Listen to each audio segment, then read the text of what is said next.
Chers amis, Shalom Uvracha Beshem Hashem, la Sevenatzliach. Aujourd'hui, nous sommes le lundi 6 du mois de novembre, déjà le 22 du mois de Mar Rejvan, Be'ezrat Hashem, un shiur sympathique sur la paracha de Chaye Sarah, acheté aujourd'hui dans notre liste par Sarah, Hashem Varech Ota Bechol Asher Ala, pour la venue du Mashiach Tzidkenu, et que Kadosh Baruch Hu nous aide à faire une grande teshuva facilement, même pour celui qui est le plus loin de tous. Be'ezrat Hashem Yitbarach, pour la teshuva du peuple d'Israël. Fait. Décidément, il y a beaucoup de hardout en ce moment. Je vois des messages et des demandes qui sont exceptionnelles. Avec sa permission, puisque nous avons perdu une grande tzadika, d'un grand ami aussi d'ailleurs, Mazal Tov Evelyn Bat Alice Mishpachat Ben Shabbat, Ruach Hashem Tenachena Began Eden Elyon, Vechol Ashur Vatima. Et Rabbi Makhlouf aussi, qui nous a quittés tout à l'heure, pour qui nous étions au cimetière, et à qui on souhaite à la famille Mamash toutes nos condoléances, ainsi que pour tous nos soldats qui sont tombés pour la défense d'Israël. Hashem Imkom Damam, pour tous ceux qui sont encore malheureusement 30e jour aujourd'hui, tenus prisonniers dans les mains du Hamas sur la bande de Gaza ou ailleurs, on ne sait même pas où ils sont, puisque, je ne sais pas si vous le savez, mais les ambulances qu'ils ont fait passer, aide humanitaire, du côté de l'Égypte, n'ont pas été vérifiées, et des dernières informations, il y aurait eu des terroristes dedans. Mais bon, Dieu voit tout et Dieu sait tout et Dieu arrangera tout. Vous frères, on commence tout de suite ce shiur. Be'ezrat Hashem, en remerciant Sarah de penser au peuple d'Israël, que Dieu la bénisse sur tous ses chemins, avec cette fameuse rencontre pour laquelle le Shidduch est au rendez-vous, puisque Eliezer se voit demander par Abraham d'aller chercher une épouse en dehors de la terre d'Eretz Israël, dans une région où même s'ils font de l'idolâtrie, ils ont du savoir-vivre.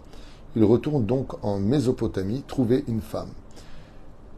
Alors qu'il aurait dû faire un voyage de 3 jours, il le fera rapidement, kfitzat haderer comme on dit, et puis voilà qu'il arrive à côté de ce fameux puits pour lequel nous avons déjà donné dans d'autres shiurim tellement d'explications. Pourquoi à côté du puits? 3 personnes ont rencontré leur femme à côté du puits, donc Eliezer pour Yitzhak, Moshe Rabbeinu et avant lui, Yaakov Avinu. Les shiurim que je vous conseille vivement de regarder sur les presque 6000 cours qui vous attendent sur le site de Torah Traim, Velachen. Nous allons avancer un petit peu plus loin, puisque Rivka, enfin, arrive, alors qu'Eliezer était en train de demander une condition précise d'apporter cette première femme qui apportera de l'eau à moi et à mes chameaux, eh bien, sera la femme que tu auras choisie pour Yitzhak. C'est-à-dire, Oufren, quelque chose de très particulier va s'instaurer dans les versets de cette paracha de Chaye Sarah, où on parle au début donc de la mort de Sarah, de son enterrement, et ensuite, quand se couche un soleil, se lève un autre soleil, la naissance de Rivka, qui, d'ailleurs, comme je l'avais dit un jour, c'est très curieux, mais les filles d'Israël doivent savoir que quand elles rencontrent leur futur mari, eh bien, comme c'est marqué dans cette paracha, Yitzhak était triste parce que sa mère n'était plus, la nuée de gloire s'était reculée, les lumières du Shabbat qui brillaient toute la semaine se sont éteintes et le pain de préposition dans la tente avait noirci, pourri. Quand Rivka est arrivée dans la vie de Yitzhak, Chazal disent qu'un homme qui perd sa maman est mitnachem le jour où il se marie enfin. Et qu'est-ce qu'il a fait? Il a amené Rivka dans la tente de sa mère et d'un coup les bougies se sont réavivées, la nuée de gloire est revenue et le pain a retrouvé forme. De là, toute fille d'Israël qui veut rendre heureux son mari, si vraiment elle le désire, qu'elle sache que souvent le mari fait, au début en tout cas du mariage, des comparaisons entre sa mère et sa femme, ce qui agace beaucoup les épouses, je vous le dis dès maintenant, car elles n'aiment pas ce côté de comparaison ou compétition, ce qui est tout à fait légitime. Velachen, tout comme la mère donne tout gratuitement, elle aime son fils, en général sans condition, c'est son fils, elle est prête à tout pour lui. Il y a un petit peu, presque je dirais de façon inconsciente, que l'homme recherche un peu sa mère chez sa femme. Et lui répond souvent d'ailleurs, je ne suis pas ta mère. Oufren à retenir malgré tout. On rentre dans le vif du sujet, chers amis, avec un enseignement très intéressant sur la recherche d'une épouse dans cette paracha. Rivka Megia donc arrive avec son troupeau, Velachar Miken, Eliezer la met à l'épreuve et elle remplit parfaitement ses fonctions qu'on a aussi expliqué de quelle façon il la mettait à l'épreuve, qu'est-ce que cachait Eliezer à travers ses messages.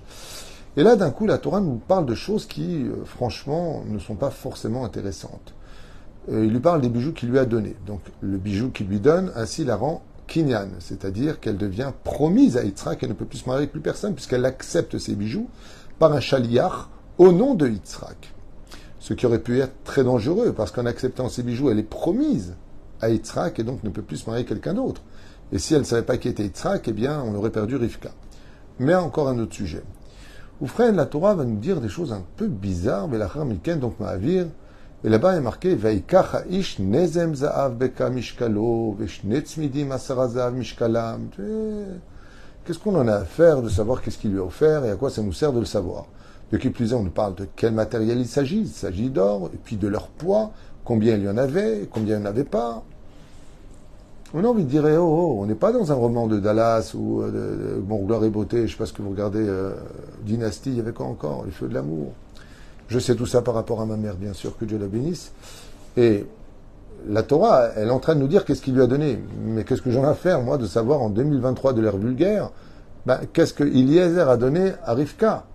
Et comme on sait tous que la Torah est très avarde, qu'elle est très, très, très avarde de mots, que rien n'est prononcé si ça n'a pas des codes, des allusions qui sont cachées à l'intérieur, eh bien, ne nous le direz pas. Et c'est ce que je vous invite, grâce à Rashi, à dévoiler et à découvrir ensemble pour comprendre qu'est-ce que cette paracha nous donne comme petit clin d'œil sur la perfection d'une femme juive dans la Torah. Alors, on revient en arrière. Rashi Akadosh nous dit, Yeshnam donkam remazim, il y a des allusions qui sont faites dans les diamants, et puis en même temps, la deuxième question qui interviendra, à laquelle on va y répondre par la suite, c'est pourquoi est-ce que Eliezer va lancer des allusions à Rivka? Qu'est-ce qui l'inquiétait? Boni Rebbe Yechad Be'ezrat Hashem. Nezem Za'av nous dit Rashi, Beka Mishkalo, Beka la Gulgolet, Sheitnu Be'ezrat Hashem, Machatzit HaShekel. Il a fait une allusion en disant justement, Beka la Gulgolet, c'est une Xerashava, Beka Beka, que la Tidlavo, plus tard, les enfants d'Israël donneront Machatzit HaShekel. Et pourquoi Machatzit HaShekel? Parce que c'est une ordonnance divine sur le dénombrement des enfants d'Israël. Quel rapport avec Rivka? On va le voir. Ensuite, il y a marqué Shne tzmidim za'av mishkalam. Il a donné aussi des tzmidim. Il a donné comme des gourmettes, des bracelets plus exactement, za'av mishkalam, qui eux par contre font allusion au luchot abrit. Shne luchot abrit. Et Rashi dit Shne luchot abrit tzmudot, unis, l'un contre l'autre. Ok, on va essayer de comprendre pourquoi Rashi dit ça aussi. Et ensuite, ça finit par Asara, Za'av, Mishkalam, Asara, qui faisait donc 10 poids. Ces bracelets qu'il a donnés étaient lourds. Et cela fait allusion à Asara, les 10 commandements. Ok. Si on revient un petit peu en arrière, quand Rashi nous parle de Shnei Luchot Abrit, les 2 tables de la loi que Moshe descendra des enfants d'Israël. Ouais. Quelque chose d'extraordinaire. Shnei Luchot Abrit, d'accord. Mais qu'est-ce qu'il rajoute Rashi? Tzmudot. Tzmudot veut dire uni. Ce que veut dire Rashi, c'est que même si on sait que quand Moshe a descendu les tables de la loi, sur la droite il y avait les relations entre l'homme et Dieu, et sur la gauche entre l'homme et son prochain, Rashi nous dit Tzmudot, uni, qu'en réalité ce n'était qu'une table de la loi. Et où est-ce qu'on voit ça, Rashi? Comment est-ce que tu peux conclure alors qu'il y a marqué 2, toi tu dis 1? La réponse est simple. Quand on lit le mot Luchot dans la paracha de Yitro, quand Moshe va descendre, le mot Luchot est écrit sans Vav. C'est marqué Lamed Vav Het, normalement il devrait avoir un Vav, après un Taf. Et là-bas c'est marqué Luchot sans Vav. Et qu'est-ce que ça deviendrait si j'enlève le Vav du mot Luchot? Luchat, qui veut dire un seul. Vers une seule et unique table. Ok, super. Et alors Et alors, qu'est-ce que tu veux dire par là? Eh bien, c'est là qu'était l'inquiétude de Eliezer. Il dit, tu sais, je vais te donner des bijoux, mais il y a beaucoup d'allusions à retenir. Et les allusions, je vais te dire ce qu'elles représentent. Elles représentent toute la Torah que Dieu nous a donnée. Les 10 commandements. Les 10 commandements ne font qu'un.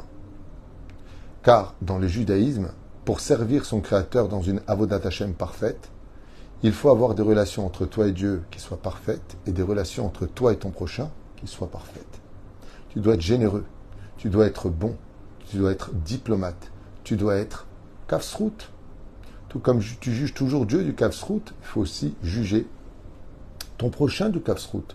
Dieu nous envoie beaucoup d'épreuves, beaucoup de difficultés à surmonter, mais on l'aime. Il dit, est-ce que tu peux être pareil? C'est pas deux tables de la loi, c'est une table de la loi. Celui qui aime Dieu mais qui n'aime pas son prochain n'a pas de Torah en lui. Il n'y a pas de table de la... C'est de l'idolâtrie. Et celui qui aime son prochain, qui a un bon cœur mais qui ne sert pas à Hachem, c'est un homme qui a raté sa vie. Louchat abrit. Il n'y a pas de vave. Très bien. On rentre dans un enseignement qui passe pour toutes les générations. Mais qu'est-ce qui a inquiété Eliezer chez Rivka? Eh bien, Eliezer regarde Rivka et lui dit, Rivka, je vois qu'au niveau des relations entre toi et ton prochain, tu es numéro 1 mondial. Puis tu viens et tu nous donnes à boire à moi-même et aux animaux. Bravo.